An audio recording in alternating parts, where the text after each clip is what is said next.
وَلْتَكُنْ مِنْكُمْ أُمَّةٌ يَدْعُونَ إِلَى الْخَيْرِ وَيَأْمُرُونَ بِالْمَعْرُوفِ وَيَنْهَوْنَ عَنِ الْمُنْكَرِ وَأُولَئِكَ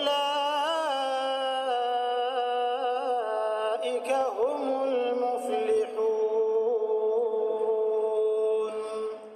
Sebab dalam Islam datangnya gundah, sedih, gelisah itu justru dari dua hal. Dangkalnya pemahaman agama terhadap agama dan juga dosa yang dilakukan. Kalau Anda faham agama Anda, maka Anda akan kembali kepada hadis Nabi SAW riwayat Bukhari Muslim bahwasanya sungguh mengagumkan perkara seorang mukmin, kata Nabi SAW, dan itu tidak dimiliki kecuali oleh orang mukmin saja. Kalau dia diberikan, dan semua perkaranya baik, semua urusannya baik. Kalau dia diberikan nikmat, dia sedang senang, maka dia selalu bersyukur. Kalau dia diberikan cobaan, maka dia akan bersabar. Kalau Anda punya ilmunya, Anda akan tahu. Ternyata pada saat selama ini saya senang, maka kuncinya supaya bertahan dan bertambah syukur. Pada saat cobaan sedang datang, maka saya bersabar, yaitu menerima keputusan Allah, kemudian ikhtiar mencari jalan keluar, maka kita akan mudah untuk melaluinya. Tentu dengan punya ilmu. Kalau orang belum faham ilmu ini, tentu mereka akan melaluinya dengan, kalau nikmat ada mereka tidak bersyukur, cobaan datang mereka tidak bersabar. Sehingga selalu dalam dua keadaan mereka berkeluh kesah. Dan ini akan memunculkan, menjadi penyebab munculnya kegelisahan. Karena selalu merasa tamak dan tidak cukup dengan nikmat yang ada. Dan selalu tidak bisa melalui dengan kesabaran cobaan yang sedang ada. Padahal syukur dalam sebuah nikmat dan sabar dengan cobaan yang sedang datang, dua sayap. Ya. Seperti kalau pesawat punya dua sayap yang bisa mengimbangi perjalanan kita selama kehidupan di muka bumi ini.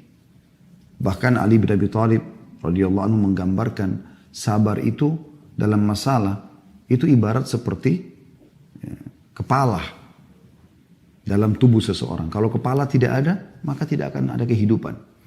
Seperti itu kurang lebih gambarannya, gitu kan. Dan seorang mukmin akan selalu nikmat datang dia syukuri, kalau cobaan datang dijadikan sebagai bahan introspeksi diri. Ada masalah apa? Kenapa Allah Subhanahu wa taala sedang menguji saya? Gitu kan? Karena memang ada hadis Nabi SAW yang sahih berbunyi, sesungguhnya seseorang bisa tertahan dari rezekinya, kenikmatan yang dia dapatkan justru karena dosa yang dia lakukan. Itu ilmu. Kalau dia tahu teorinya, dia akan lebih mudah untuk melaluinya. Oleh karena itu teman-teman saya ajak, jangan pernah berhenti untuk selalu komunikasi dengan para ulama-ulama kaum muslimin. Dengan da'i-da'i. Nah, di Indonesia Masya Allah melimpah sekali da'i-da'i dan ulama. Di Malaysia pun begitu. Saya beberapa kali diundang oleh teman-teman di sana. Masya Allah banyak tokoh-tokoh masyarakat kita yang punya ilmu, kapabilitas yang cukup. Tinggal bagaimana kita sering komunikasikan sama mereka. Pada saat Anda punya perusahaan, Anda selalu jangan lepas untuk komunikasi dengan para ulama. Kira-kira ini halal atau tidak.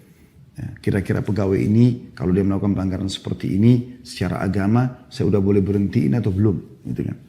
Atau apa saja, ya, sumber modal sistem yang sedang dipakai, produk yang dijual, apakah semua sudah sesuai dengan agama? Jadi selalu ada agama yang menjadi pengontrolnya. Begitu juga dengan Anda dalam rumah tangga, ada figur ulama yang Anda jadikan sebagai penengah dalam masalah-masalah dalam rumah tangga. Apakah antara suami istri, apakah antara orang tua sama anak, apakah anak sama orang tua, atau mungkin sama kerabat secara umum. Ini satu sisi.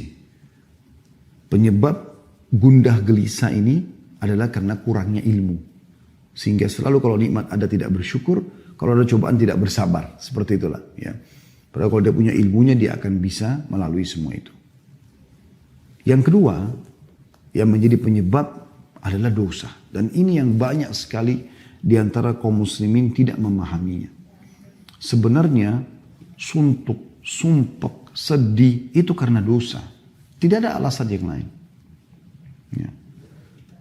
Seperti ibaratnya Anda kerja di satu perusahaan, kalau Anda menjadi seorang pegawai yang prestasi, datang on time, kerjakan pekerjaan yang diminta, ya, kita selalu mengikuti peraturan yang ada. Maka saya yakin Anda akan senang saja, happy aja di perusahaan itu. Begitu juga dengan atasan Anda pun akan mendapatkan semua bonus, gaji yang dijanjikan. Berbeda sekali dengan pegawai yang ugal-ugalan. Dalam bahasa Indonesia ugal-ugalan. Orang yang teledor, lalai. Dia datang kapan dia mau, pekerjaan tidak selesai, sering melanggar peraturan-peraturan. Maka kita akan temukan orang seperti ini akan ada tekanan-tekanan dari perusahaan. Ancaman-ancaman, mengurangi fasilitas dia. Sehingga membuat dia jadi gelisah. Dia sendiri melahirkan kegelisahan itu. Kegundahan itu muncul karena perbuatan dia. Jadi karena ada pelanggaran. Kalau tidak ada pelanggaran tidak akan terjadi hal itu. Oleh karena itu teman-teman jangan pernah dianggap remeh sedikit pun tentang masalah pelanggaran. Kita kembali kepada histori awal ayah kita Adam alaihissalam. Nabi Adam alaihissalam diciptakan oleh Allah subhanahu wa ta'ala lalu diletakkan di surga. Kita sudah tahu semuanya. Taruh di surga bersama istrinya Hawa alaihissalatu wassalam. Allah subhanahu wa ta'ala menyuruh Nabi Adam dan Hawa boleh menikmati apa saja di surga. Semuanya, istanahnya, buah-buahannya, airnya, semuanya. Allah menguji Nabi Adam AS dengan mengatakan, hanya jangan sentuh satu pohon ini. Ini saja. Karena ini saya melarangnya kata Allah. Udah selesai. Iblis datang mengganggu Adam AS. Lalu membisikkan bisikannya yang menggoda. Mengatakan wahai Adam sesungguhnya engkau tidak dilarang memakan buah ini. Kecuali karena kalau kau makan kau akan jadi kekal. Kau tidak akan melalui proses kematian. Maka Nabi Adam pun tergoda lalu kemudian memakan buah tersebut. Lalu karena kemaksiatan kepada Allah ini Allah hukum Adam alaihissalam. Coba teman-teman kita renungi dulu firman Allah subhanahu wa ta'ala. Saya berharap teman-teman buka di aplikasi handphonenya Al-Quran. Surah Toha, surah nomor 20, ayatnya 121 sampai 127. Saya ulangi, surah Toha, surah nomor 20, ayat 121 sampai 127. Saya akan bacakan. A'udzu billahi minasyaitonir rajim. Wa 'asa Adamu rabbahu fagawa. Thumma ijtabahu rabbuhu fataba 'alaihi wa hada. Qala ihbita minha jami'an ba'dukum li ba'din aduwwun fa imma ya'tiyannakum minni hudan faman ittaba'a hudaya fala yadhillu wa la yashqa wa man a'rada an dhikri fa inna lahu ma'ishatan dankan wa nahsyuru yawmal qiyamati a'ma. Qala rabbi lima hasyartani a'ma wa qad kuntu basira. Qala kadzalika atatka ayatuna fanasitaha wa kadzalika al-yawma tunsa. Wa kadzalika najzi man asrafa wa lam yu'min bi ayati rabbih wal 'adzabul akhirati ashaddu wa abqa. Terjemahannya, dan Adam pun mendurhakai Rabbnya. Ini awal kemaksiatan terjadi. Maka ia pun sesat. Allah sudah larang. Allah subhanahu wa ta'ala sebagai pencipta, saudaraku seiman, memberikan kepada Anda banyak sekali nikmat. Dan opsinya, pilihannya banyak sekali. Kayak misalnya makanan. Boleh makan sapi, kambing, ayam, kelinci. Semua hewan yang ada di lautan. Halal. Dan Allah haramkan sebagian. Babi, anjing atau yang bertaring. Jadi yang halal lebih banyak. Begitulah kasus Nabi Adam alaihissalam. Di surga banyak sekali pilihannya. Yang dilarang cuma satu. Tapi ternyata efek daripada pelanggaran pada satu ini membuat Nabi Adam alaihissalam dikeluarkan dari surga itu. Dikeluarkan dari fasilitas yang ada. Perhatikan selanjutnya. Kemudian Rabbnya Adam alaihissalam memilihnya. Maka dia menerima taubatnya dan memberi Adam petunjuk. Artinya pada saat itu Nabi Adam alaihissalam menyesal. Kemudian beliau bertaubat dan Allah terima taubatnya. Lalu Allah berfirman, turunlah kamu berdua dari surga bersama-sama. Sebagian kamu menjadi musuh sebagian yang lain. Adam dan iblis yang menggodanya.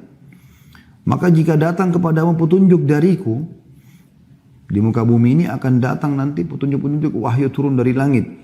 Barang siapa yang mengikuti petunjukku, kata Allah, ia tidak akan sesat dan tidak akan celaka. Makna tidak sesat dan tidak celaka, tidak sedih, tidak sumpek, ya, tidak gundah. Dia akan bahagia.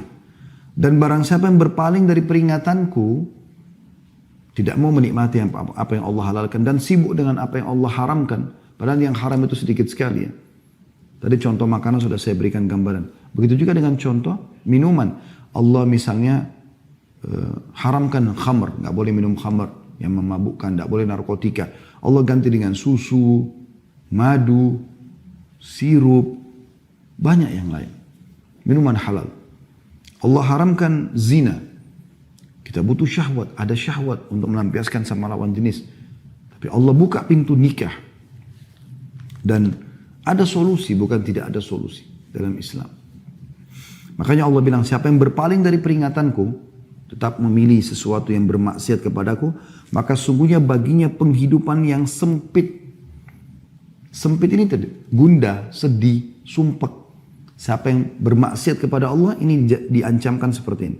Dan kami akan mengumpulkannya pada hari kiamat dalam keadaan buta.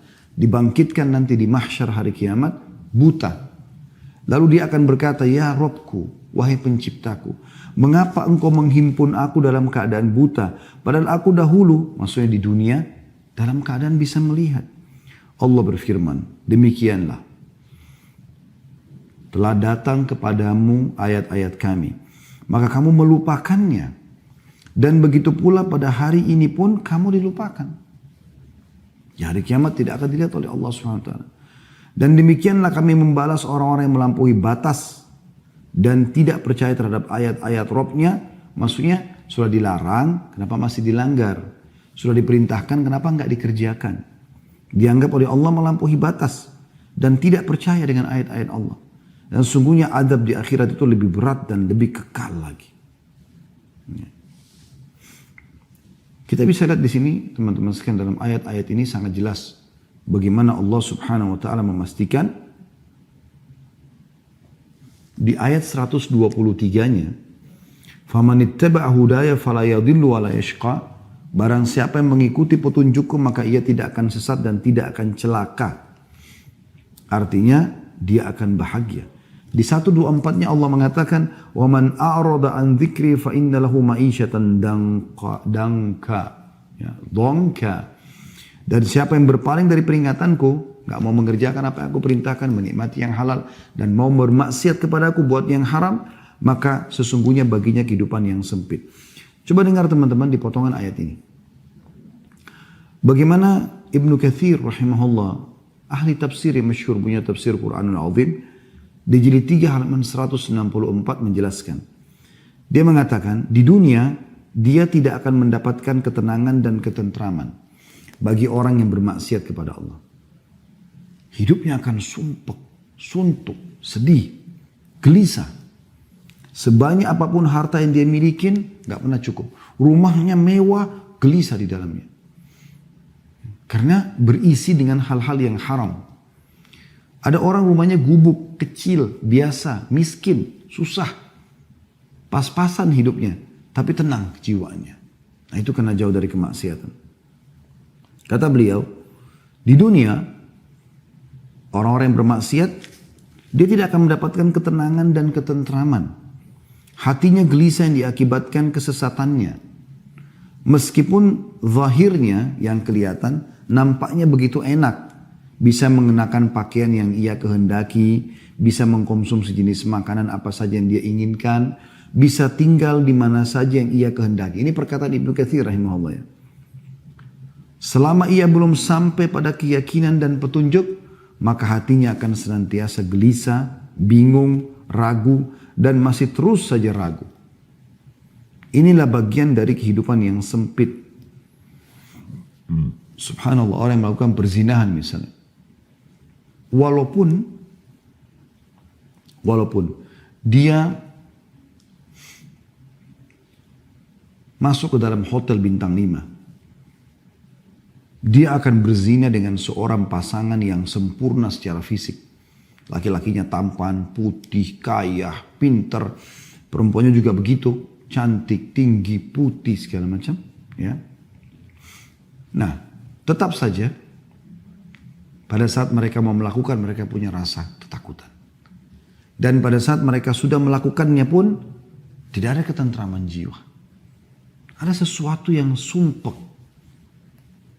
Ketakutan, ada beban pikiran. Tidur mimpinya buruk. Dan akan sangat beda sekali dengan orang yang melakukan dengan pasangan halalnya. Suami istri. Mereka akan tenang secara kejiwaan.